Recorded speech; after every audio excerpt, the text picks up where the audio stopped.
Terima kasih pemirsa, Anda masih bersama kami di Detak Kepri Malam. Ketua Dewan Pembina TKD Prabowo Gibran Kepulauan Riau melantik relawan Gemoy Kepri di Pulau Bulu.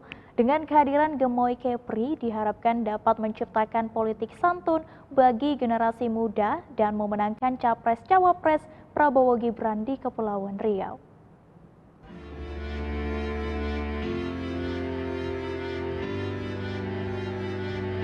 Ketua Dewan Pembina TKD Prabowo Gibran Kepulauan Riau yang juga calon anggota DPR RI Dapil Kepri Meireza Endi Patwijaya melantik kepengurusan Gemoy Kepri di Pulau Bulu, Kecamatan Bulang, Kota Batam.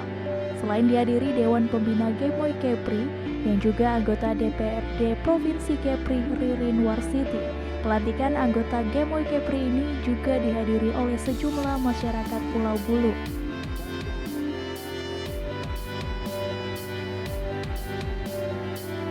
Ketua Dewan Pembina TKD Prabowo Gibran Kepri Meireza Endi Patwijaya mengatakan Gemoy merupakan barisan relawan yang mendukung Prabowo Gibran yang berbasis generasi muda. Ya, ini salah satu relawan yang terbentuk untuk mendukung Pak Prabowo Subianto, ya kan, gimana kita mau relawan ini menyasar anak muda, relawan ini bikin kampanye-kampanye yang menarik, kampanye-kampanye yang menggembirakan. Bukan kampanye saling menghasut, bukan kampanye saling menjatuhkan, bukan kampanye saling menjelekkan, tapi kampanye yang senang-senang. Itulah kami pengen anak muda bergabung sama Pak Prabowo Gibran. Insya Allah Pak Prabowo bisa menjadi jembatan untuk anak muda. Dan Gibran akan terus maju menjadi wakil presiden nanti Pak Prabowo menang dan Gibran menang. Sementara Dewan Pembina Gemoy Kepri Ririn Warsiti menyebut dengan dilantikkan anggota Gemoy Kepri menandakan politik tidak hanya untuk orang tua, namun juga keterlibatan anak-anak muda. Nantinya Gemoy Kepri bisa mengajak generasi muda lainnya untuk mencoblos pada pemilu 14 Februari mendatang. Ini memberi kesan bahwasanya politik itu tidak hanya untuk orang tua saja, tapi juga ada peran serta dari masyarakat, terutama untuk generasi muda.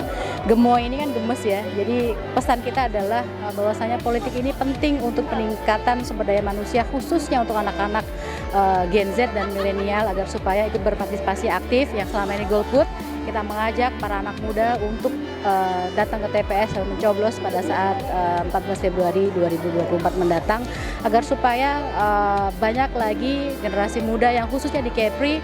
Peran serta ini penting. Kenapa? Karena masih banyak tingkat pengangguran, masih tinggi tingkat pengangguran di Provinsi Kepulauan Riau yang nantinya akan kita perjuangkan agar supaya semua peluang pekerjaan yang ada di Provinsi Kepulauan Riau, khusus di Kota Batam, hanya untuk warga-warga yang ada di sekitar wilayah PT, kemudian wilayah perusahaan-perusahaan yang akan menampung sebanyak-banyaknya warga masyarakat Provinsi Kepulauan Riau, khusus Kota Batam. Ririn berpesan kepada segenap pengurus Gemoy untuk bisa menciptakan politik santun bagi generasi muda dan menghadirkan pejabat publik yang bisa mengawal kepentingan generasi muda di Kepulauan Riau. Demikian Ferino melaporkan dari Batam.